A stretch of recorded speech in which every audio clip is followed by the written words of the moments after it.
All right, we are live. I already have my guest right here. We connected ahead of time. Make sure everything was groovy. This is episode 41, if you can believe that, of the Wow. Gretsch Afternoon Drum Break. We have Gretsch Drum Brand and Artist Relations Manager, Mr. Andrew Shreve here. Thank you, sir, Yeah. for being here. I know that your My schedule pleasure. is bananas at times, and you are crazy busy um, with your job. With two, it sounds like you have two jobs. You probably feels more like you have 5 or 10 jobs. So I Depending on appreciate the your day. time. Yeah. Yes. Oh, So my pleasure. Thanks for having me on. It's an thank honor to you. be here. I want to thank the team who puts together our posters. We have Maurice Johnson and my friend Nicholas Lucero, that I think you actually have chatted with a little bit. You Yes. chatted Oh, with yeah. Nicholas for the help.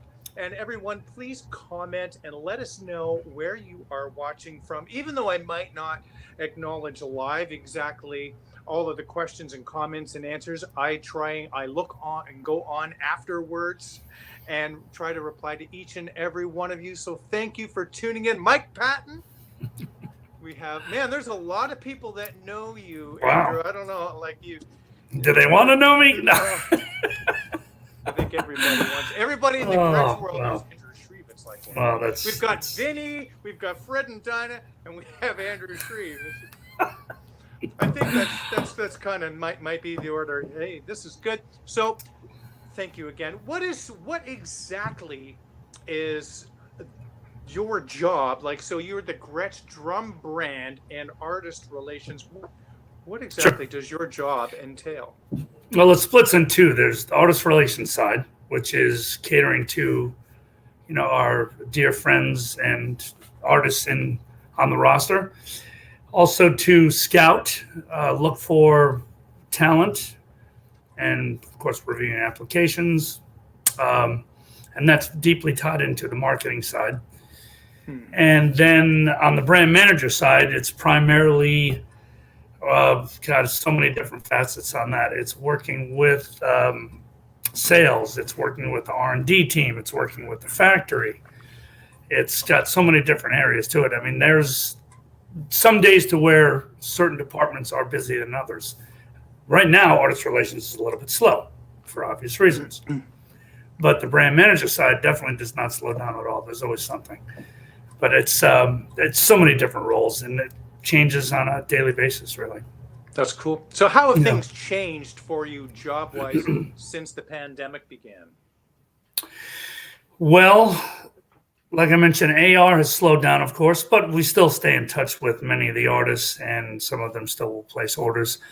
It's more about check in and seeing how they're doing, and just giving each other support.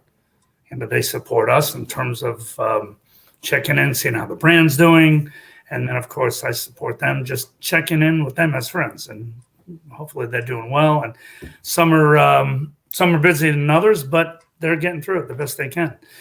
Now on the brand manager side, um, it really hasn't changed a whole lot, other than now I'm remote. Like I'm at my Right. home office probably every day. I think I've gone in maybe 14 times since Wow. March. And I will only go into the office if I have to, if there's something physical that I need to do, if I need to review a sample, or if we're doing a video shoot, or if there's certain inventory that I need to review and get cleared out.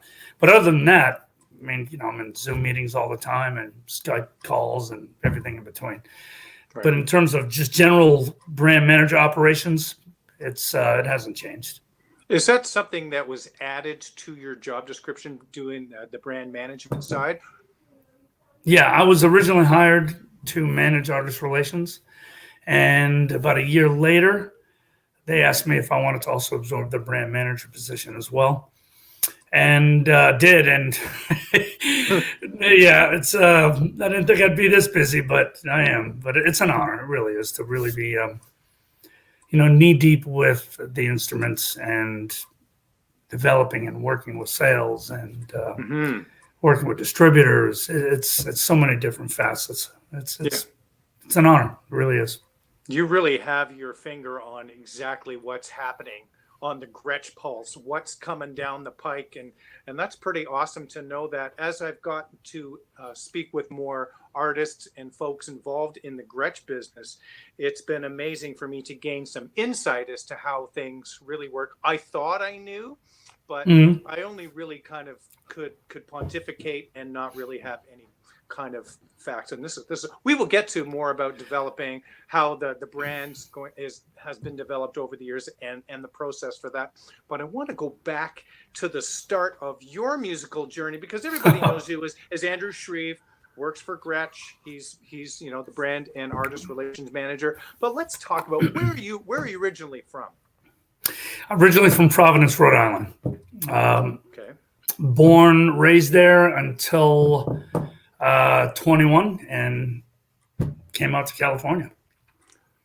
Yeah, it's a little bit of a change. Enjoying the weather. Oh yeah, it's just talking to my relatives back east, saying, "Oh, it's like 11 degrees out," and I just, I'm like, "Well, it's kind of a little chilly over here. It's about 62 and partly cloudy." I just was texting. I just texted with Mike Fasano, and I sent him a picture out my back door, and he's like, "Boy, it looks pretty cold out there, eh?" Yeah, right. Yeah, he's up in the valley, and yeah, we'll complain when it gets into the 40s. I know we're yes, cowards. I love California. I would live there, no problem. But we will see someday. When did drums and music begin for you? Let's think. I was 12 or 13. It's kind of a funny story. It was around 12 when I first picked up the drumsticks, and I had zero interest. I mean, I probably didn't even know what a drum set was. It was all about sports and football and basketball and whatever. And when I was young, 5th, 6th grade, I kind of used to BS a lot during classes. So music class, here I am just chatting away, and teacher's like, "Andrew, be quiet. Come here. Get over here. Here's what I want you to do. Sit on these drums. I want you to do this. Boom, boom, And then I just kind of did that, and man, that hook set in something fierce. Because once I started getting on the drums, it was so much fun, and apparently I was pretty good at it. So she kept me on the traps, and I was 12 years old, late 5th, 6th grade. The rest is history. I got like insanely addicted from then. Wow. And got my first kit. I think it was 7th grade. Had a good old set of Max tones. Yes. High end. That was the hair day. So then after that, I had to get another matching set. So, but because they were very low budget drums, I had no idea what the other kit was, but it was a matching color. So here I am, 22 bass drums, 12, 13, and then like 216 floor toms. Just so geeky, but yeah, I beat the hell out of those things. Yeah, it was a lot of fun. What were you listening to? What kind of music did you dig? I was more of a metalhead, I think, back then. But I also did like classic rock. I play to a balance of all kinds of stuff. Let me think about this. I'd say Cosmo Clifford, Doug Clifford with Creedence Clearwater. He was one of my big influences because, as I was learning to play, I'm playing to cassettes. Yep. So no, it wasn't DVD or it wasn't CDs, it wasn't MP3s. We were going old school cassettes, right? Or vinyl. And I just would play to a lot of Creedence tunes because, I could. And he was so just groove oriented. He's not whistles and bells, and gave me the confidence to kind of play through the track. After that, I'd play Bobby Blotzer. He was, believe it or not, one of my early influences because I was big into the metal drums, the metal music. Tommy Lee, Tommy Aldridge, and then once I got hip to The Who, Keith Moon, I lost my mind with. Wow. It just kind of evolved, and then after that, started getting into some jazz and fusion. And first time I heard Weckl, I went immediately from a double bass kit right down to a 5-piece, just like that. Never touched another double bass kit like regularly. It just didn't happen. And Steve Gadd, Steve Smith, all those guys. But yeah, kind of a evolution, if you will. He was changing for sure. Weckl, that I even bought a recording custom kit in Weckl's color, the same sizes. I was a massive. I still love Weckl, and rest in peace to Chick. That's very sad. Oh yes. Oh, I heard the news yesterday. Jimmy Paxson texted me and was floored, and it's funny because I was a couple hours earlier, I was having a really good conversation with Gary Novak, and I mean, this was before I heard the news, and luckily, I need to text him because I know he must be pretty crushed too. But yeah, that was real surprising because Chick is one of my all-time favorites. May he rest in peace, and we're forever grateful for what he did for us musically. Yeah. When you think about that, his contribution to music worldwide will forever be remembered. And I'm grateful to be able to listen to so many of his records. You know what I mean? And I think it's 80 some odd recordings, 23 Grammy wins, and crazy. A lot. And I thought I had a lot of those records here, and I might have maybe 10 or 12. Yeah, very simple. Yeah, Weckl for sure was life-changing.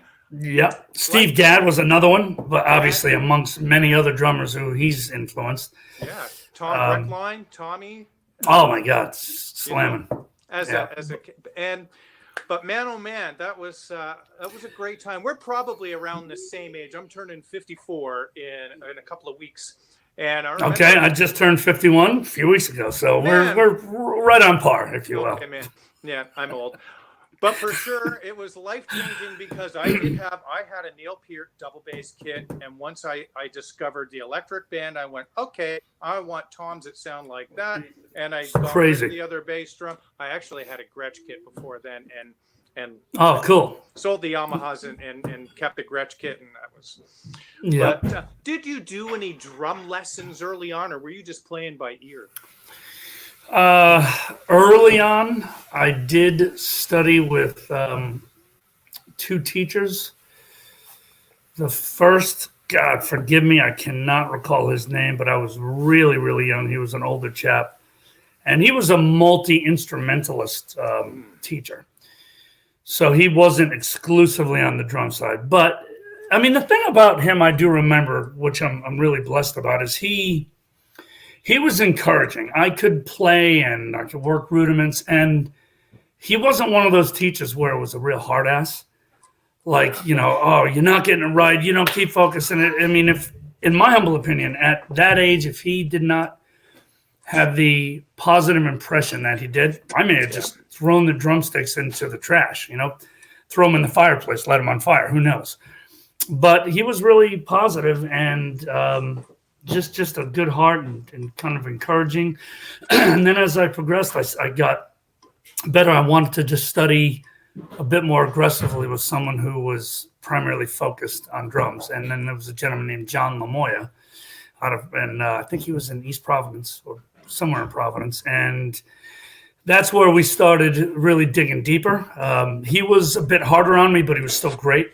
He gave me one of the best lessons he ever gave me was throughout like a month. I would start playing and my posture was horrible and really, just way out there. And there's nothing wrong with that. However, I think there can be something wrong with it long term.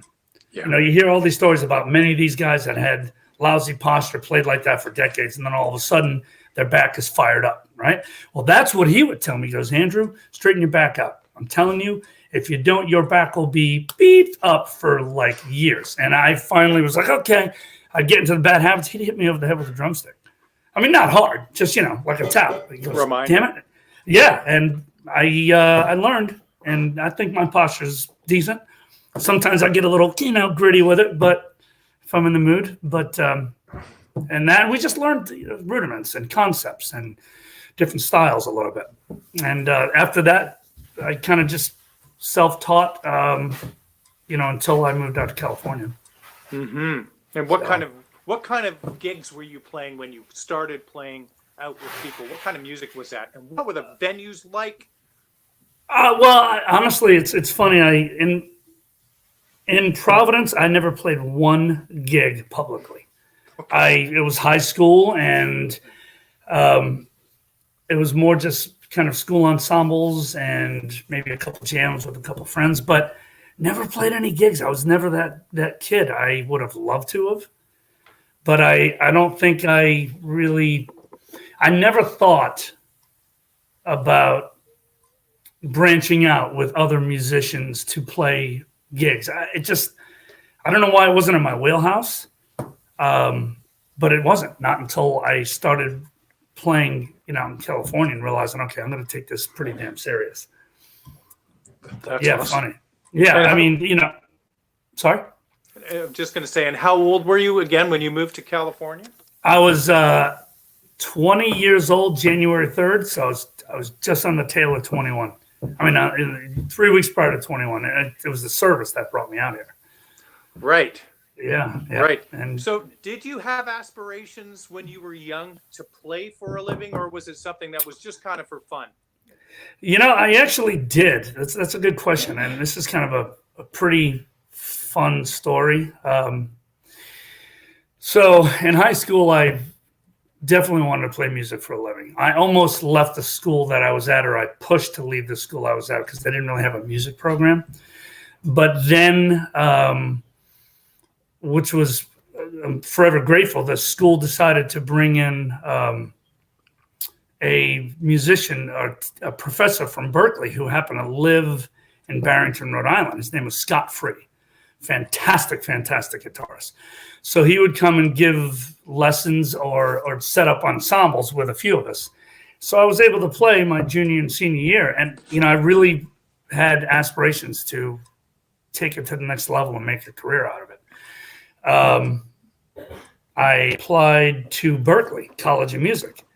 And the story is I went in, had a audition. Then they didn't accept me because I didn't quite have the theory knowledge down. I didn't really have too much chops about reading.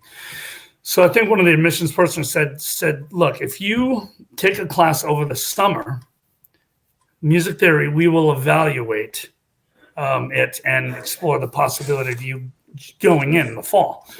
And then I didn't take the class because I was too damn prideful. I didn't want to ask my parents or my sister for money, and I just didn't take the damn class. They called me, I think it was in August or sometime, and they asked me if I took the class. I said no, and I said, boy, that's really unfortunate. We were hoping you were, because we had a place slotted for you. And yeah, I was right. I will tell you, Neil, that crushed me for years.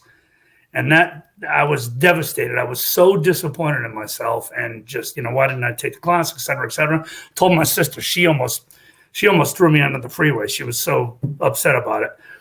And the thing is that this is the tricky part. For years, that really nipped at me. And even into moving out to California and playing music and getting more involved in music. And that kind of bit at me for a while. And this is before I was even in the music industry, right? And then I saw, it was a Dixie Dregs drummer. Forgive me. Rod Morgenstein, yes. He did a clinic out in Berkeley. He was Berkeley grad. He did a clinic in Guitar Center, Fountain Valley, mid-90s. Just when I started playing music and getting much more involved. And somebody asked him his education. I believe he went to Berkeley or he went to Miami, one of those two. But anyway, he said that he got a degree in music. He said in this industry, that got me the equivalent to a cup of coffee. And when he said that, all that weight that I had about not going to higher level learning just disappeared. And he explained it. He didn't downplay at all or did not disrespect what the education did for him, but he just broke it out that it gave me good tools, yes, but the true key was the experience of playing, getting involved with other musicians, networking, all that ball of wax. But Neil, I'll tell you that weight went from 1,000 pounds to like 2 ounces, just like that.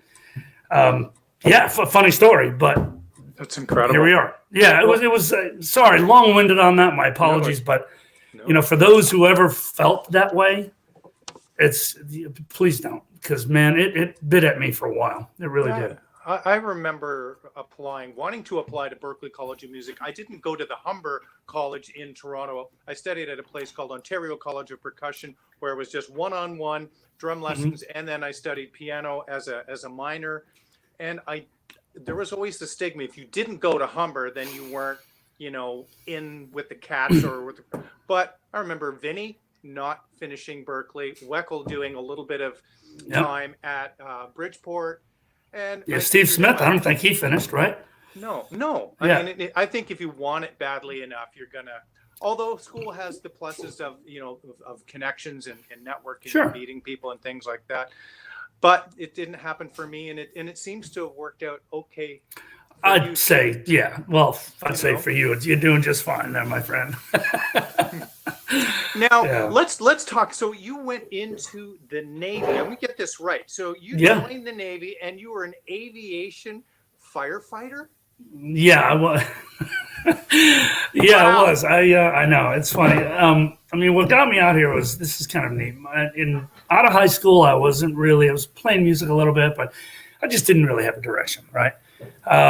And my uncle, God bless him, he was always like, Andrew, if you're not going to do anything, I'm telling you, join the service. It'll be the best thing for you. That's what I did. He nipped at that for years. And finally, it was like, what the hell? What else am I have going on? And joined the Navy. January 91, there I am getting yelled at and standing in attention in San Diego, California, right? Wow.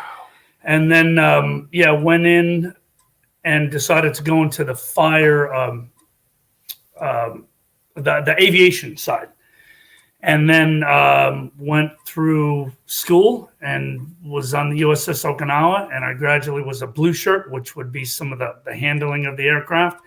And then they moved me over to the fire side. Worked on a aircraft carrier. It wasn't a fixed wing. It was actually a helicopter carrier called the USS Okinawa, which was basically just all helicopters, and it was more amphibious assault ship. With about a couple thousand Marines and maybe 1,000 sailors. But I kind of was a flight deck firefighter for 2 years, and man, it was a hell of an experience. It was a real honor. It really was. And the 2 years being in the service, I am really, really forever grateful for that. It was a wonderful experience. I have nothing negative to say about it. I really don't. And if there's any negativity, it's more, it's not even worth discussing, because it was just a great run. I did a full Westpac for 6 months. We hit so many different countries. Got to play a little music along the way. It was fun. It was a really wonderful experience, and that's what brought me out here.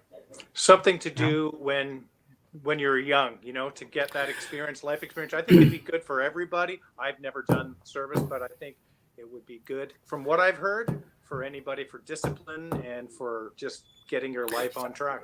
Yeah, I mean, honestly, that's what I needed, because to be quite honest with you, I mean, my head was up my ass for a little bit of that time before. I just didn't have it together. And it straightened me out, and I met some wonderful, wonderful people, some of who I still talk with every now and then. There's it's a brotherhood. It really is. And, the opportunity to serve my country, it was an honor. It really was. And it was fun. I enjoyed myself. Got to play a little music, which was cool.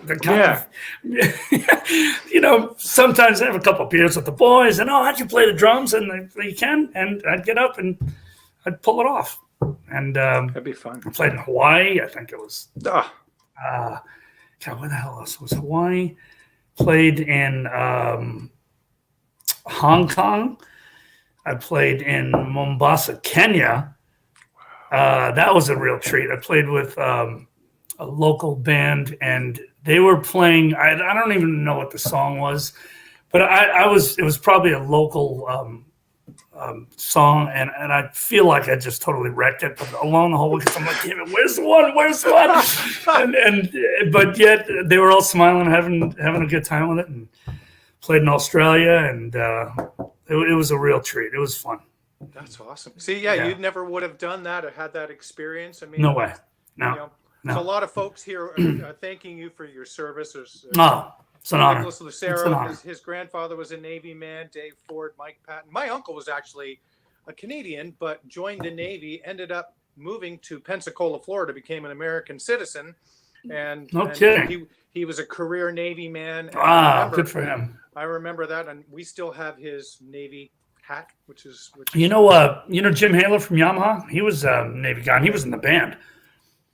From my understanding, so I mean, serious player, but yeah, those guys are heavy, right? No joke. Steve Fiddick. Oh man, yeah. Yeah, it's a lot of respect to the musicians that in the service. Yeah, absolutely. Yeah, but what brought you back to music then? Well, just missing it, longing to play. When I got out of the service, it's kind of funny. I got out of the Navy, didn't have an urge to go back east because the economy at that time was still funky. So we're talking 93, right? Talked to my dad about it, and I just said, I don't really know if I want to move back east because there's no need for me to go back there. And my sister probably was a little bit bummed. My dad was like, stay, and it was more like, hey, man, you're 23 years old. Don't come back to this place. Live your life. And then he and my stepmom got me a job working in the oil fields of all places in Long Beach. And that's what got me to Southern Cal, right? Or rather LA County. Went from San Diego, started working for Pool Well Servicing, which was a big oil production company.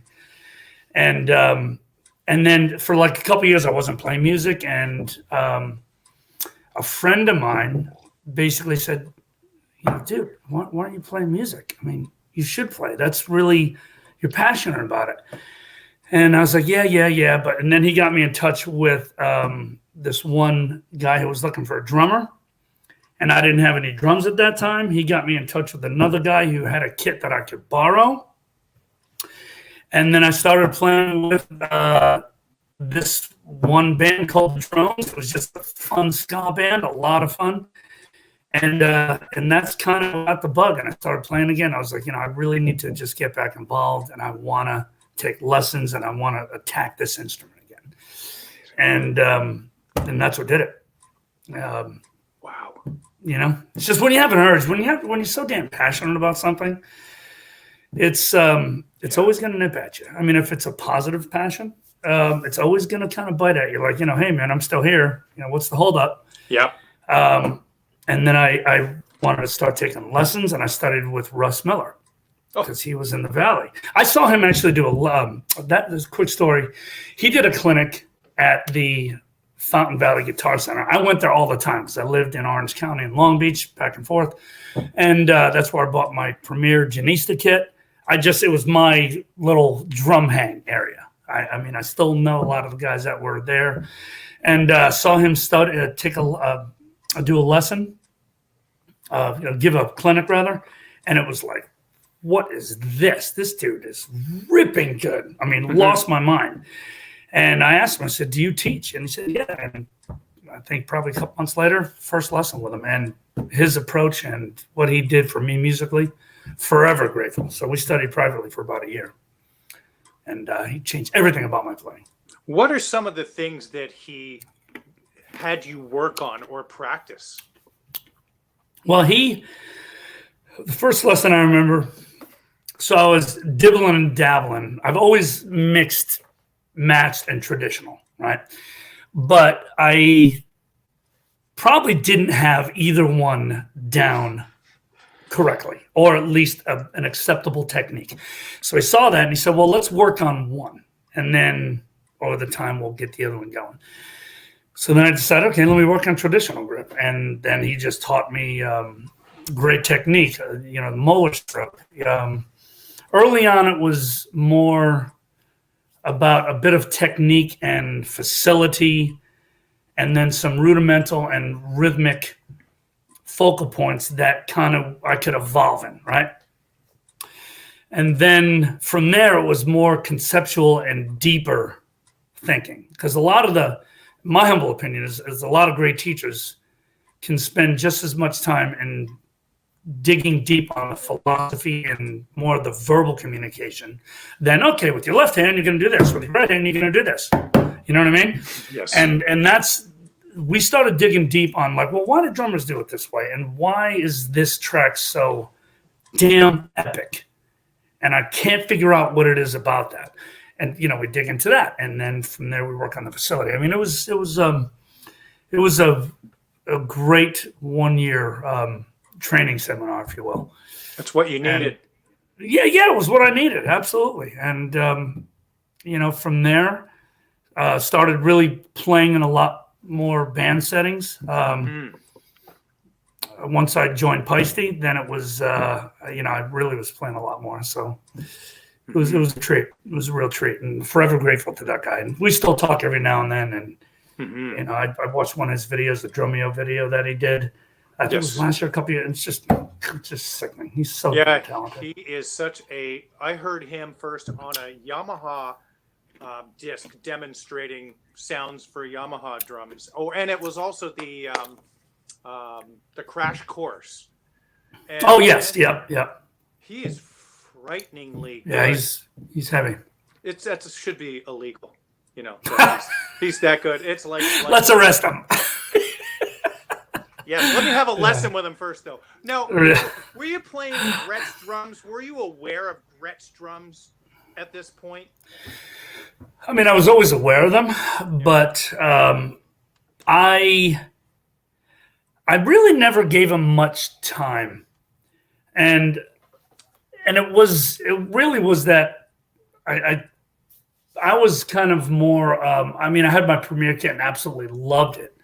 I was a fan of Yamaha and DW, and the funny thing is about Gretsch, and it was always perplexing. It was like, man, Gretsch drums I get, and I played them, but I just never really dug too deep into them. And I think it was maybe because I was more just sided towards other brands that I was playing more often, so I was more familiar with, right? But the funny thing was, all along the time that I had played Gretsch or got on the kit and experimented with it, it was always like, man, these drums sound good, but I just can't. I can't figure out what it is about these, why they're different from this kit or that kit. And I just didn't really know much about them until I joined Gretsch. I mean, no disrespect to them, of course, but it was just my head was in another space. Right. Now, was Peisty your entry into the retail side of music? Yeah. I wasn't in the industry until I joined Peisty Cymbals. Wow. And yeah, it was kind of this is kind of a fun story. I do have to share this because I really owe much more to Eric Peisty than he probably realizes. And it's primarily because when I was working on the oil fields, I worked on the rigs for about 7 years. I was newly married, and I was talking to my wife, and I said, I just, no disrespect to the oil industry, but I really don't want to do this for the rest of my life. My heart was going deep into music. That's where I wanted to go, right? So she said, well, you should look and explore some options, see what's out there. So I go through Modern Drummer. I look through the company's addresses to see who was in Southern Cal, right? So I looked through Remo. I think I sent an application to Remo, maybe Aquarian, I think, Yamaha, and Peisty. Actually, I didn't send applications. I called them all because the numbers are usually in the bottom, remember? Yeah. And then anyway, no response. So I ended up calling Peisty Cymbals, talking to Julie Bao, who's still there, and she's a sister to me. Love her dearly. And then I just said, I'm looking for human resources. And then said, hi, this is Julie. I told her that I was interested in inquiring about employment. She said, well, we have a customer service warranty product specialist position, and we have a warehouse position available. I said, wow, okay, like great. So I sent the application in. I go in for an interview. The interview I thought went really well. The gentleman at the name, Paul Presson, was the marketing manager then. Went in for the interview, thought it went great. They called me and they said, thank you so much for coming in, but unfortunately, due to the lack of retail experience you have, we're looking for someone who is more deeply entrenched in the industry at this time. And you don't have any of those, that on resume. Totally get it. They knew I played music, all that stuff, right? I just said, well, I'm forever grateful. They did offer me the warehouse position, but again, I was newly married, and the amount of income that they were offering me versus what I was making, it just didn't make sense. I couldn't do that to my wife, and I was, there was a balance I needed, right? Anyway, parted in good ways. 3 weeks later, Paul calls me, says the position that we originally had, we did hire, but that fell through. And if you want to come in for another interview, you're welcome. And I was like, absolutely. You know what I mean? It was like, holy cow. So I go in and I meet with Eric. So Eric looks at my it's pretty funny. So he looks at my resume, and he's a stern, tall Swiss guy. I'm sure many know what he looks like. He says, Andrew, I see that you've played music and you've been playing music for many years, and that's great. But tell me, how is a gentleman who now works in the oil industry going to help me sell cymbals? Right? And it's like, oh, what a question. What a question. I mean, what do you say to that? So, and I'm not the kind of guy I'm not going to bullshit him.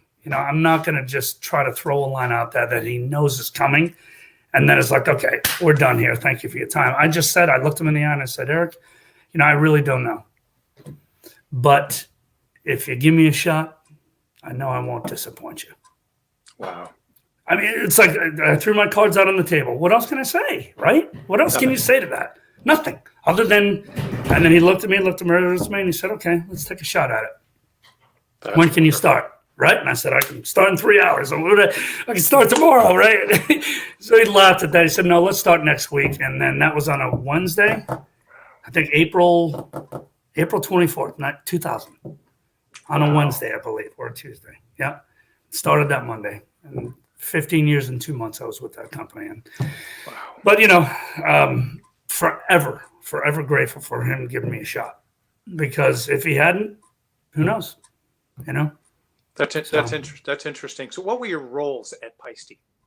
I was primarily customer service representative. I'd get there at 7:30 in the morning to work with the East Coast, just answering questions from dealers and consumers, taking orders.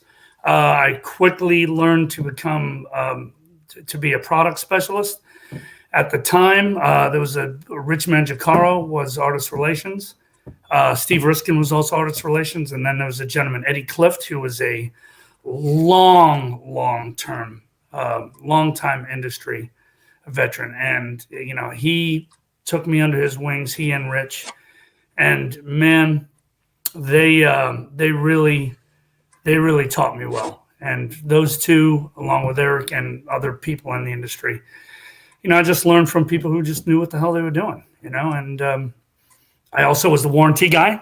So I'd have to review warranties and then replace them. And then I'd have to hear why were you replacing myself? All the complaints. And then gradually moved into marketing and gradually moved into artist relations. But yeah, I got deep into it quickly, and great influence. You're very fortunate for sure to have a company like that take a chance. They just felt that something was going to work with you, and they were smart. Anthony McKelly here, our lovely our friend here at Gretsch, fabulous Canadian friend of mine, he said that they made the right choice. Oh man, well, he's a dear friend. Yeah. He's an awesome guy. So how did the Gretsch job come about for you? How did you hear about it? And what was the process like, interview-wise and whatnot? Well, I think maybe a year or a couple years prior to me moving on, I was ready to explore other areas in my career. I just felt that a new direction was needed. And at that time, mid 40s. And when I heard about the acquisition that DW had for all the brands, at that time it was Cat, LP, Gretsch, Gibraltar. A dear friend and one of my bosses at the company, DW, Scott Donnell, I'd known him for years through just marketing, in the Gretsch drum marketing industry, right? So he obviously is the VP of marketing at DW. I was the marketing manager for Peisty. So we would collaborate all the time. So I had a long relationship with him. So I called him and I said, hey, congratulations on the acquisitions. And, for what it's worth, if you know that I've probably been wanting to explore other options for a bit of time, but if you feel that my services would benefit your company, I'd love to work for you. Left it at that. Just casual, not, he knows, we know each other. I mean, he knows my work ethic and who I am, and I know his, et cetera, et cetera. So then he said, well, I'm still piecing things together and we don't have anything going on now, but, if it makes sense and we want to explore that, we will. And I said, yeah, no problem. So then a few months later, I got a call from Mike Nealand, who was the brand manager for Gretsch at that time. And I've known Mike for years. He's now with Ludwig. Just a great guy, just a real good friend. And he said, hey, man, just to let you know, Gretsch is looking for an artist relations manager. You might want to kind of get on the horn with Scott. And I mean, the communication, there was rumblings of, okay, we need to fill this position. So then I did call Scott, and we talked over the few phone calls. And it made sense. So then they offered me the position. And I took it. It was really one of the hardest, one of the proudest phone calls from him, and then one of the most difficult phone calls to call Eric when he was in Switzerland at the time. Right. But yeah, and that was July 1st, 2015. So. Wow. And immediately it was strictly artist relations at the time. So I'd go into Oxnard 3 days a week and then remotely 2 days a week because I'd also be out in the field a lot. Because obviously LA is a main hub for acts and musicians coming in and out of the city. Right. And 5 years later, it's like crazy, coming up on 6. It's like, Jesus, where's the time go? It definitely flies. So the burning question that many viewers are going to want to know the answer to is, how do they become a Gretsch drums artist? Okay. Well, artist endorsements have changed over time. I mean, they really have. I think now many companies are being much more selective. Thank you, Dave. Dave's a good guy. And we accept all applications. We're more than happy to review any drummer who wants to explore an endorsement process. It really comes down to what it is that you are doing musically. And to be honest with you, the level of activity that you have going on. We have to be selective. And this is the hard part, because a large majority of those who apply, unfortunately, are not accepted. The reason being is because we have to maintain a balance so that we can provide the level of service to the artists that deserve it. If we maintain so many artists, and if we're too lenient with signings, then the roster becomes so bloated that it's unmanageable, right? So then it's not fair to you. If you were to call me saying, hey man, can you help me out? I'm in a bind. I need a backline support in Nashville in 6 hours, whatever it may be, right? And yet I'm so damn taxed because I have so many artists that I'm working with that I miss your call or your email. That's a lack of service. Not fair to you, not fair to those who have earned the right to be on the roster. Does that make sense? Absolutely. Yeah. Part two really is also because we need to have a level of and I don't want to sound cocky here, but there has to be a level of prestigiousness in the brand. Out of respect for those who have proudly endorsed the brand in the past, they're prestigious artists. There's just something there that we have to protect: the legacy, the heritage, and the prestigiousness of the brand. Also, because the brand does have so much strength in the industry, it's got phenomenal brand recognition. Grateful for that. We can be a little bit more selective. It's never a comfortable question to answer because you always want to be rigorously honest with those who are inquiring. But if there's a lot of high recognition, national to international, we usually do explore deeper with that artist under the application. If there's many drummers who are not there yet, I always tell them that, look, you're active and you have a lot of good things going on, but you're not quite there yet. Now, that doesn't mean that, hey, something, doors closed, goodbye, see ya. Here's the number of this company. Call them. It's not about that. I always tell them, maybe now's not the time. Keep in touch. Let's see what's going on in a year, in 2 years.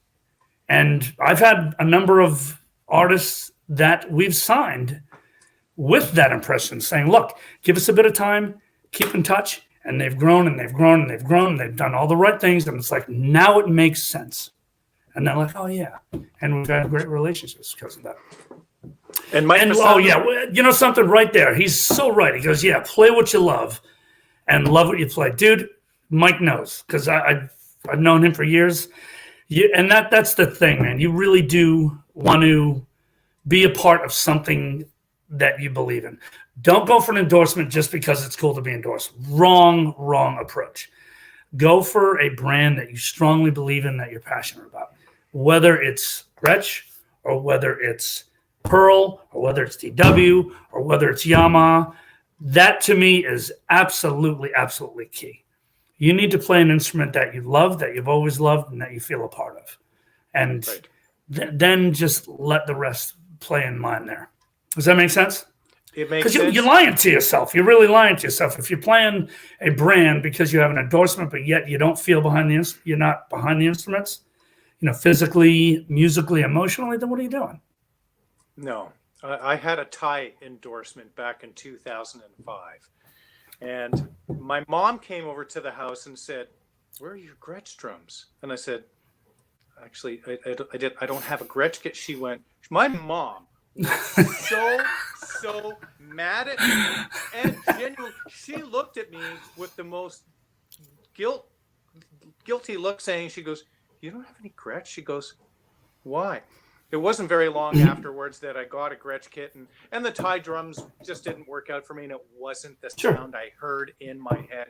And as an artist, I'm telling you, there's nothing better than playing the drums that I've loved since 1986 and has such a deep heritage. It motivates me every day to practice my tail off and to do these kinds of shows just to give back a little bit because I'm grateful for it. So, but you gotta love it. You absolutely do.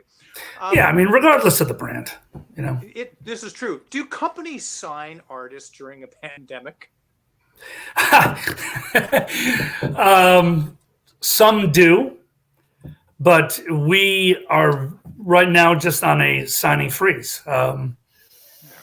Primarily because it's like, right now the world is in chaos. I mean, knock on wood that we're on the tail end of this, right? Yeah.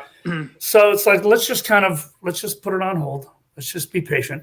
I mean, we've had applicants and I've told them that right now we're just not signing. I'm sorry, but give us 6 months, give us 9 months, we'll revisit.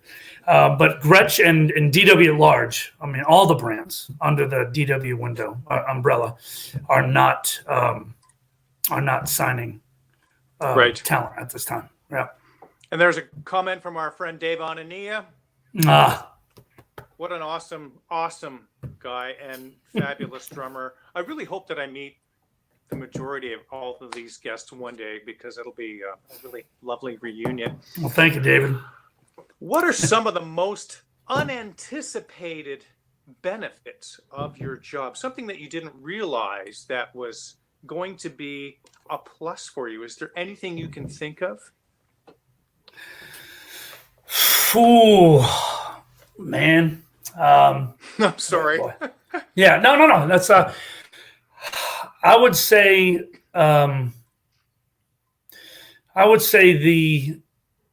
the sincere privilege to be able to develop instruments under the Gretsch brand. That hands down has to be the number one thing. It really does. And then the sincere privilege to be able to work with world-class artists and to consider some of the legends of today dear friends. The privilege to work with Dinah and Fred and to talk to them on a regular basis. I mean, they're icons. I mean, there's nothing else to say about them. They are they're a significant part of the industry and obviously the Gretsch history. I mean, they're written in stone with the brand. The privilege to be able to go to Ridgeland, South Carolina, and to work with such wonderful people there. I mean, Obi-Wan Cooper, the Jedi at Gretsch. I mean, Paul, he was on. He's Josh Safer, young Jedi Josh, I call him, because he's right next to Paul. Tanya, Tammy, Barbara. I mean, they're just all fantastic people. So, I mean, really, to be able to work with so many dear friends and wonderful people at DW. I mean, it's a hell of a company. It's really because we're all. I just kind of feel that even in times of stress and a little bit of turmoil, there's still a positive approach. The leadership team there is A1. They're really guiding us through the most challenging time that I think our industry has experienced. But yeah, I mean, that's just kind of a few. But those are wonderful. It's just a real privilege. I mean, the first time I went to the Gretsch factory, I mean, it was emotional. It really was. Yeah. I mean, there was a video that I did. It was kind of cool. We did this back in like 2015. It was a small little homemade video, and I think it was called "My Name Is," and I built your Gretsch drum kit. Oh, cool. So I basically did a 4-minute video, and I showed a bunch of people. Building like certain parts of what they were doing in production, sanding, edging, the whole ball of wax. And, then I had the chance to interview them all. And it was just like, man, it's like, how lucky am I? It's that, they are the grinders. I mean, I think I'm tough. I mean, they have their boots on the ground, man. They're the heroes. They really are. Yeah. They're the ones that are really day in, day out, building some of the most prestigious instruments out there. What do you say? Cheers to them. My face hurt. I smiled the entire 45 or 50 minutes I was with Paul going through the factory. He's like, well, we're going to start at the beginning, and that starts with the shell. And here's the way. And it was like, I was there with a friend of mine, and he's like, man, it's like a kid in a candy store. Look at you. And I was like, oh man. Yeah. So I got to build a snare drum. Yeah, that was fun. Oh. Yeah, they were getting a whole laugh when I edged it. It was like, yeah. Well, it was. I edged it, and then they really edged it because I'm sure it was just destroyed. But they're like, we can fix it. But yeah, it was fun. Did you go to Duke's by chance when you were there? No, I didn't. All right, if you ever get there and they're open like 3 or 4 days a week, oh man, the most slamming barbecue. Anytime I go down there, I try to make sure that I'm there the days that they're open. Oh man, it's just cafeteria style. It's epic. I'm gonna write that down. Is that right close? Oh, it's like 5 minutes away tops. Oh man, yeah, it was such a. We were on our way home from a gig in Florida that we drove to because it was New Year's, cool. And on the way home, I thought, you know what, I'm going to see if I can have a little factory tour. And it was January 2nd. So Paul's like, I'm sorry, man, we don't have a lot of drums here. They're all shipped out.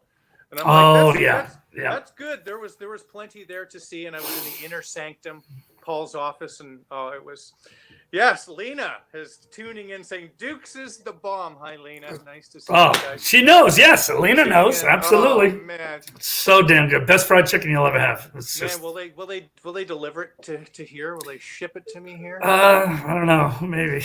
It'll still probably be good here. Right. What is can we also solve something else here? There's folks I see all over the internet, and Dinah constantly addresses this. What is the DW relation with Gretsch? Do they own Gretsch? Do they have the permission to make and use the license of the products? How does that work? Yeah, they basically have they have the manufacturing, distribution, and marketing rights to the brand.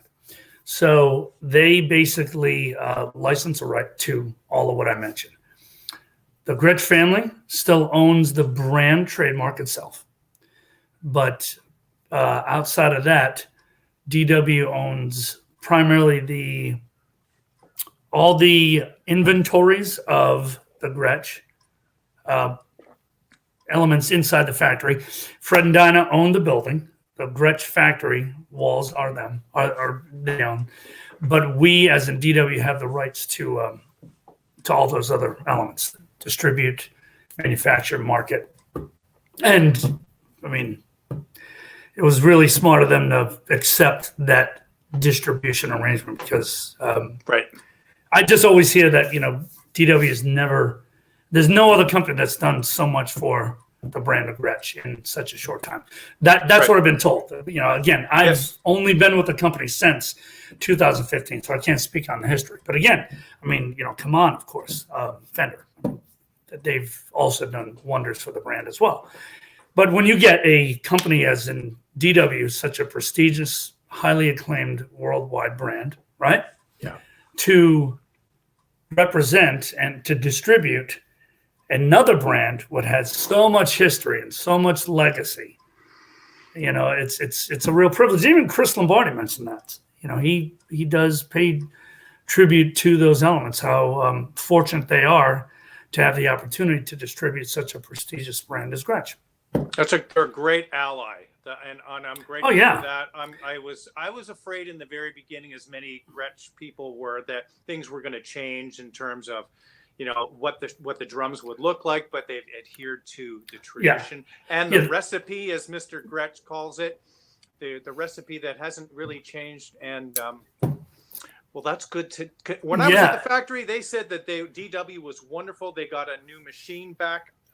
It might have been in 18. It was in the where they put the wrap onto the drums. And the Nitron room. Yeah, it made the Nitron room. It was like they were very grateful. So the attitude was they were a good ally. Yeah, and the main thing is that Chris, John, and Don emphasizes that, look, okay, hold on, let's tap the brakes, because everyone's like, oh my God, they're going to ruin the brand, they're going to do this, they're going to kill it. This is BS. Oh man, I'm never going to play another Gretsch drum, right? And that's when DW said, hold on, slow down, guys.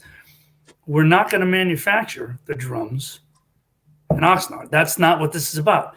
The original factory, the Gretsch factory, which actually moved to original in 1984, is still going to be building the drums. All the production and everything from Gretsch USA is still going to be the focal point there. So relax. And then everybody finally then just kind of was like, oh, okay. And I mean, the thing is, what DW did is they were able to really increase efficiencies because, they're a drum company. They have, they're 50 this year. 50 this year? No, next year. I'm sorry. 1972, right. So they have many years of history of building drums. Again, they started building them later. I mean, they started with the hardware, of course, right? But the point is they're experienced. They know what the hell they're doing. So the main thing is let's just make improvements and get some of the QC issues kind of dialed in, and they've done wonders. We're building a hell of a lot of drums out of there, and man, we have a backlog that is substantial. And yeah, I mean the guys and gals in Ridgeland are always busy. Awesome. They do great work. They do great work. Let's talk they do. Let's talk about Boxcar 7. You've been playing with it. What kind of band? Those hacks, they suck. Yes, he said though. No. Nah. What is it? Oh man, I love those guys. Yeah, Boxcar 7. Mm-hmm. So it's a 7-piece soul, blues, classic R&B band. Awesome. Yeah, it's actually the longest tenure that I've ever been with a band. And we've been together, gosh, since, let me think about this. I joined them, I think it was 2011 or 12 or something like that. And I mean, just a slamming band. I just say that maybe because I'm in it, but it's like, honestly, I just say that because they're just a great group of musicians, serious cats, really know how to play. A lot of fun. I mean, it's the brotherhood of musicianship, man. It really is. We're not making a living off of it. We do it because we love to, and I do it because I love playing the music, and we get paid a few bucks. Supports the cigar habit. What the hell, right? It's just they're great guys. It's 2-piece horn section, trumpet, saxophone, Mark Sample sax, and we also have bass guitar, obviously lead guitar. There's Scotty Griffith on vocals, 6'5" giant. I don't know if you guys have ever seen Boondock Saints. Have you ever seen that movie? No, I don't think so. Okay, just do this. Check out Boondock Saints, and then remember the Russian who got the toilet thrown on his head. That's all I'm going to say. Check it out. Okay. That's Scotty. Yeah. Oh, that is. Didn't you win a battle of the bands? Didn't this band win some? Oh yeah, that's right. Yeah, Long Beach. Yeah. In Long Beach. We did a battle of the bands, I think a few years ago, and it was a number of applicants, and we were real fortunate enough to win. So that's awesome. Yeah, and Long Beach has got a cool music scene. I mean, we definitely say we're from Long Beach, and it's a fun band. We all suit up, the whole ball of wax. Mm-hmm. So. Yeah, you always look sharp. I see the pictures. What kind of Gretsch drums do you own and that you take out? I'm a gear slut. So. Yes. There's a few of us. Man, I'm just like, I'm bad. We have a running fun thing is I try to never play the same kit twice with the band. Now, that may be this. Okay, I have the foundation, I have the 22, 12, 16, but I'll change the snare drum or the cymbals, that kind of thing. But it's always a fun thing that I try to do. But I have a set of Brooklyns that I use. I have a beautiful set of broadcasters. USA Custom. I'm all over the map. It's really tough to say which one I prefer. It's damn near impossible. Each one has its own little vibe, and it's just, and sometimes I'll change it up. Well, I'll do a 20-inch kick drum, and, I'll do a 22. I remember one time the former keyboard player, Jerry Cheddar, who was one of the executive members of QSC, who was a slamming keyboard player, a very good friend. A very, very dear friend, and he's taught me so much, in the time that we've been together as a band. Just life, industry. He's a very good friend, and I'm forever grateful. But one time I took the micro kit out. Dear kid. He was like, I took the micro kit. I had to play it, and he was like, "Oh my God, what the hell is this?" And he was kind of like almost offended because it was a super tiny bass drum, and it was like a little boingy. But it was just, that's me. It's like, I'm just going to go all over the map. And that was a fun gig, and he does sound. So he was kind of like, he wasn't used to something so small. But I'll just mix and match whatever I'm in the mood for that day, This is wonderful. So, Marshall Richardson has joined us here. Says, hey, guys, tell us your views on direct-to-shell tom mounts. Andrew, what is your feeling? I'm leaning towards doing that. I'm tired of the rims mounts. I know Paul DeLong likes to go direct to shell. Paul Cooper. What's your thought? I'm exclusively direct to shell on all of my USA drums. I had a couple that were GTS, but I love the look and the clean aesthetic of a direct-to-shell. Additionally, I just don't find that there's enough difference between GTS and a direct-to-shell that it's so gated or so controlled or so choked. Right. I just haven't found that. There's a number of heavyweight artists out there that are direct-to-shell, and they have bionic ears. I've talked to Vinny about this a couple times, and he's like, right.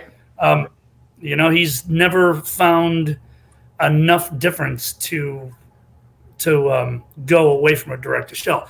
Additionally, it's kind of funny when you think about it. Even if there is a touch of let's say, gait. Yep. A majority of guys, what do they do when they put their drums, when they set their drums up? You get the moon gels and you get this and you get that. There's guys that do that anyway.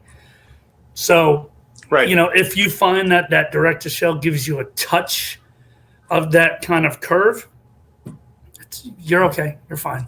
It worked for a lot of years in recordings, a lot of classic recordings. I've got an old 60s round badge. I don't think you can see that, which is on the rail. Nice. Ooh, that's sweet. On the rail. 12, 16, oh, yeah, okay. 22.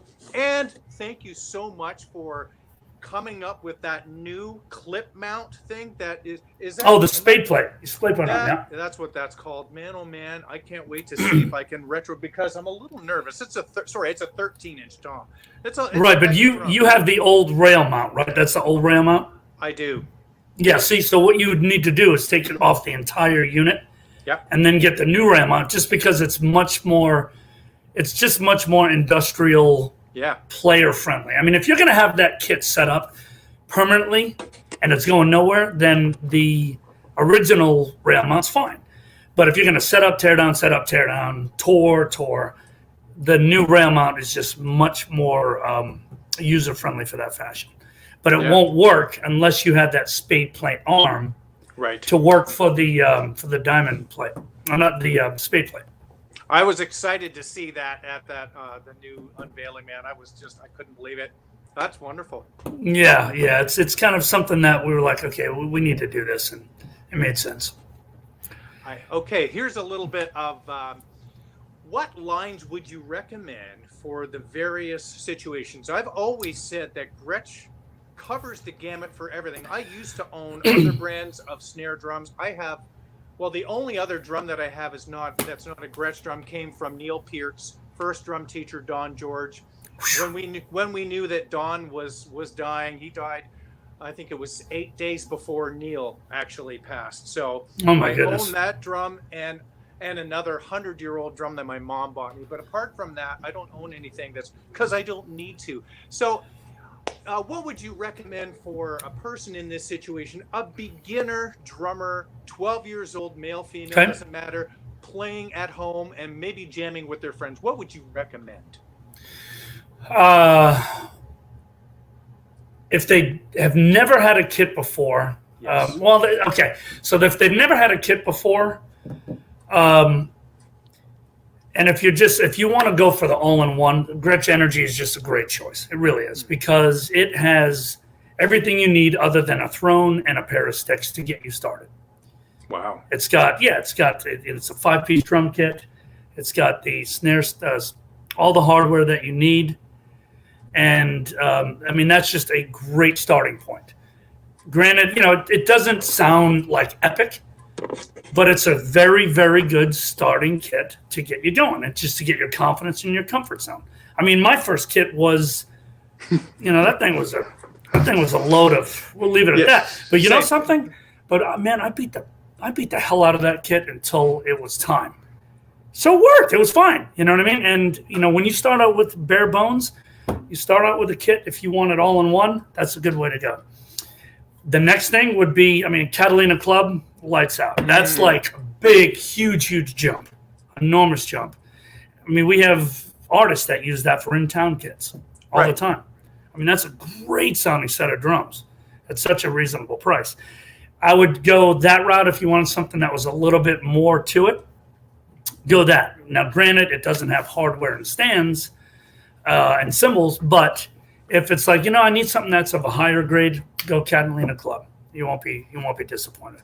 Wonderful. What about the Yeah. working weekend drummer that plays a variety of things, rock, country, R&B? I mean, honestly, again, depending on the budget, I'd probably go Catalina Club to Maple. I mean, the Maple will give you the 2-up configuration. Okay, Catalina Club is always one, and one. But if you wanted more drums, if you needed 2-up, 1 down, or if you needed obviously a larger setup, 7-piece, 8, 10, 12, 14, 16, then you can do that Catalina Maple. Those are great sounding drums. But if you wanted to step into like a first segment of what I consider the pro grade, then just go Renown. Yes. Totally safe. Yes. Yes. Yep. Yeah, absolutely. I mean, I have a set, and it's funny because one of the guys at QSC, he's one of the R&D representatives there, and when QSC was working on their touch mix, yes, they basically would come to our gigs and they were recordists and stuff like that. So I took my Renown kit, 13, 16, and 24, and Mr. Graves is his name. And he basically was like, that Renown kit, that kit sounds really, really damn impressive. He gave that thing more praise than my USA Custom. I was like, oh. But, something about it. He just felt it was absolutely fantastic. And I'm in the same boat here. And there's the look at you with your 57. Nice. Sweet. And Andrew, I bought them from a student who wasn't playing any longer and took the heads off and cleaned them. The edges, unbelievable. Just the fit and finish is incredible. But man, oh man, the Renowns are unbelievable. Great drums. What is the difference between a USA Custom kit and the Renown? How is it a step up? Sure. Well, there are some. I don't necessarily want to say that it's hands down like a step up. Let me explain why it is a more preferred choice, I guess. This because there's some guys who just really love the Renown drums, and they'll say, hey, you know something, I prefer that kit over a USA. It's a preference thing. Now, with that being said, when you say a step up, it's primarily because of the components on the USA are more expensive, and the production involved in USA is significantly higher than it is on Renown. Now, I'll just throw the differences out there. So the Renown series has 7-ply maple shell, okay? It's got the 302 hoops, which is the same as both Brooklyn and also Broadcaster. But when you step into USA Custom, you're dealing with a flat-out, bare bones. You're going from custom, like the shell and beyond is all custom in terms of color, like sizes, configurations. Those are strictly built to order. Renown is a number of shell packs, a number of colors, and it's one formula, and that's it. So therefore, the price point is definitely more reasonable. But when you get into USA, and also when you get into USA Custom, that's the flagship. I mean, there's just nowhere else to go in terms of like what's higher. Those are the drums that basically, in my humble opinion, gave the permanent stamp to Gretsch. Yeah. I mean, you're going from like late 50s and beyond. And when people talk about, the round badge era, that's the USA Custom shell. Elvin, Tony, Philly Joe, the list goes on, right? Charlie, Phil, Vinny, Steve, the list goes on. All USA Custom. Follow me? And you're just kind of dealing with an instrument that it is very, very detailed on the construction. You got a hybrid shell, the silver sealer. You're dealing with all USA components. The time and effort to produce the instruments, the nitron, satin, and also the nitrocellulose gloss. There is a ton of labor that is put in to building those drums. And, that's why the cost is also a higher price point, hands down. I mean, you get into the Rolls Royce era with drums when you're dealing with that. Granted, okay, there's nothing wrong with the Renowns. They are all around great drum kit, but when you're dealing with, I'm gonna get that one last kit and be done with it. You should deal with USA factory drums. I mean, whether it be Broadcaster, USA Custom, or Brooklyn, you won't be disappointed. I agree. Does that make sense? That's beautiful. Thank you for that. Yeah. What's the process for new product development? How long in advance is the planning? Are you thinking now to 2023, 22? I'm not sure how that always works. Well, I wouldn't say we go years deep. We're right now working on 2021, as in, well, let me say this, 2022 releases, and there's some sprinklings that we're thinking a couple years out. We usually try to at least get things moving 2 years ahead or within a year and a half. There are certain things that move quicker in the development process because we have a bit more control over them, to when we're dealing with sourcing, manufacturing, and certain tooling elements of development. That may take a little bit longer because we are sourcing them from some of our partners in Asia or other factories. So it really comes down to what it is that we're working on. Certain colors, of course. Hey, we're choosing a color. We already know what the base is in terms of the instrument. Like, for example, the Caribbean Twilight and the Silver Mistuco. I mean, that wasn't a 2-year project. These were colors that we were experimenting with, and it's like, wow, these look really cool. Let's take a look, see how they are. Those are fine. But then when you're dealing with a specific instrument, Keith Carlock snare drum, Gurgo Borlai snare drum, Brooklyn Standard. Those were years. I mean, those were definitely. We started talking about that 2 years to 18 months prior to it finally getting to launch. Right. So it really comes down to the specific product that's coming out. Why have some of the lines been discontinued, like the new classic line and the marquee? Why were those lines let go? Well, some are, they just kind of weren't really moving along like we expected. And some of them were because they didn't quite fit in the profile of what Gretsch was. Okay. I think one thing that we try to do now, and I'd have to say, we've become quite good at, is focusing on instruments that work for the brand and instruments that fall in line with the overall, how do I say this? The profile of the brand.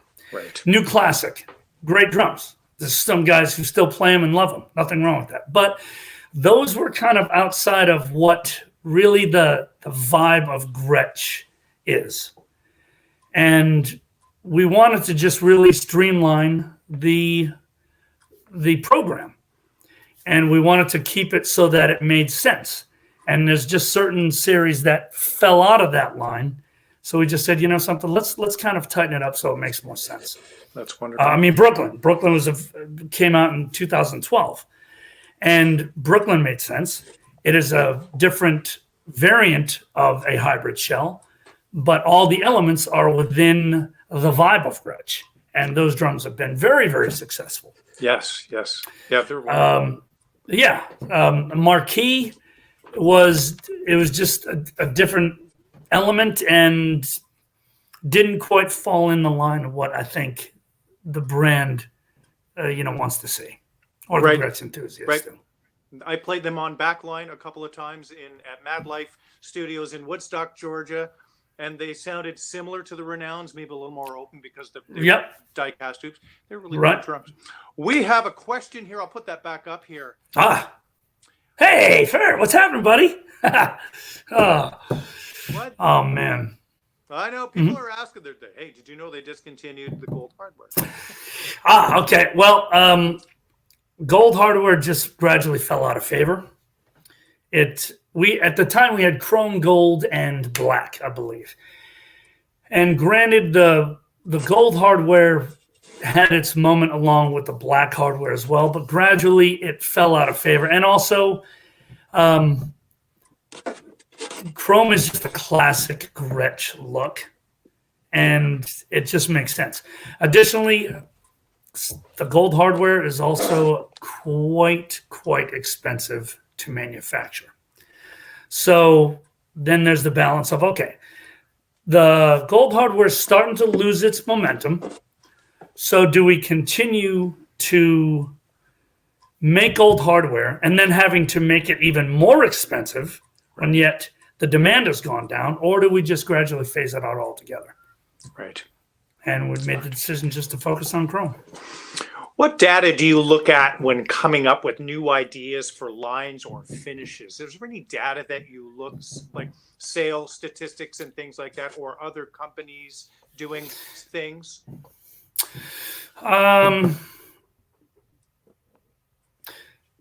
Sales data, to a degree, we look at to see if there's still some demand for what it is that's out there now that we're going to launch. So to some degree, we look at that. But what we focus a bit more on is more about, will this particular model make sense in the program? Yeah. And is it also a model that we feel drummers could actually use and want? One of the things DW also focuses on is, hey, we also try to solve problems for drummers. So with that, is there certain things that we will launch that will help drummers? I mean, hence the display plate. That was one thing. We knew that would be a problem. Okay, let's solve it. But it really is also, is this particular instrument make sense? And do the Gretsch users and enthusiasts see that as like, wow, that is a really cool thing and it makes a lot of sense? But is it also missing? Is there the thing that we're going to launch? Is it missing in our program that really needs to be there? Right. And I mean, that's also a key ingredient. And we don't come out with a lot of new items. A few here and there is all we need. We don't need to go crazy here. I think, less is more, in my humble opinion, and that's what we try to do.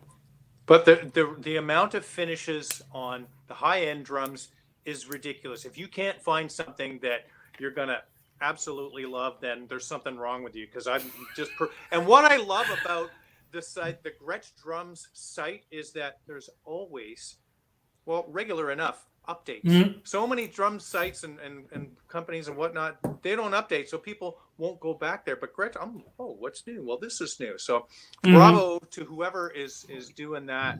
And that's awesome. Well, that's a result of the marketing team. We usually try to add a few colors in the USA gallery. So I'll talk with Paul on this, and I'll ask them, okay, what colors do we want to build a kit and then put it in the gallery, and he and I will brainstorm. Cool. And then we'll usually build it, send it over to Oxnard because we have our own photo room there.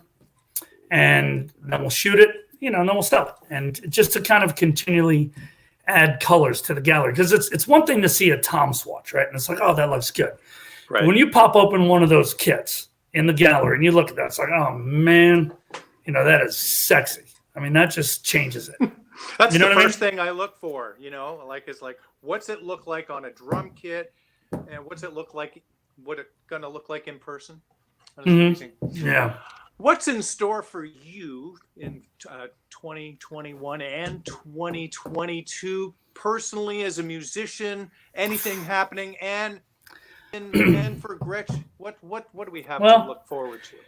Well, for me, not really much to look forward to until things really open up. But I mean, you know what's funny is for me musically, I've been wanting to, and I'm the world's best procrastinator with like the self promotion thing. But when it all started back in March with the pandemic, obviously music stopped publicly and getting together with bands. So I said, okay, well, if anything, let me learn more about the Touch Mix.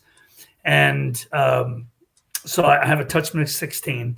And I just want to learn a little bit more about recording and just the process and to get better at it. So I was leaning on my dear friend Jerry, who was with QSC about the details, because he was really one of the key members of developing that phenomenal mixer. So then we dug deep on it, and I said, okay, let me set up mics. I wanted to learn more about that. But now I wanted to do a little bit more fun, little silly filming and throw it up on social media. I want to do it. It's just a matter of, it's not that big of a deal, and I'll get to it when I get to it. But I mean, as soon as things clear up, hey, we're going to start playing some music again with my buddies. You know, me and the boys are going to get out there. So, I mean, Gretsch, we're just going to continue to try to wave the flag, really. Got some things that we're working on that are very exciting, some short term, some long term. Don't want to go into details on that because, you know, I love surprises, and I want to lay that out to you when the time's right. But, yeah, I think we're just going to continue, you know, building drums, you know, the way we know how, and getting the best results that we know how, and continue on from there, you know, and try to do it healthy and safe. That's all we can really ask for. And some new cigars, of course. Oh, Anthony knows. Yeah. Yeah, I'm due to have one here sooner or later. What the hell? It's a gorgeous day out. It's in the 60s. It's sunny. It's funny because a dear friend of mine, Garrison, who's artist releases for DW, I always rub it in his face. I'm like, yeah, this weekend it was only 62 degrees out, so I had to have a cigar out on the patio, and he's in Michigan. So he's not doing that anytime soon. So we just we have fun with it, but you know, we're not here. Andrew, thank you for your time. I know your schedule is rammed, and I'm glad we finally managed to get you on here and a different perspective. Normally talking to the drummers themselves, but not only are you a drummer, but man, you're one of the key figures. And thank you. Everything that you do, and everybody, the word of mouth is always, man, I love Andrew. He's awesome. He's the guy. Well, I hope there's a NAMM at some point where I can come and see you. Yes. Yeah. We'll do a full tour and have a good time with it. So, well, you know, Neil, thank you very much. I humbly appreciate the invite, and it's a real honor. What a privilege. Thank you so much. Thank you so much. Everyone, take care. We will see you next week for episode 42. Congratulations. Thank you. Everybody, take care. Be safe. Bye now.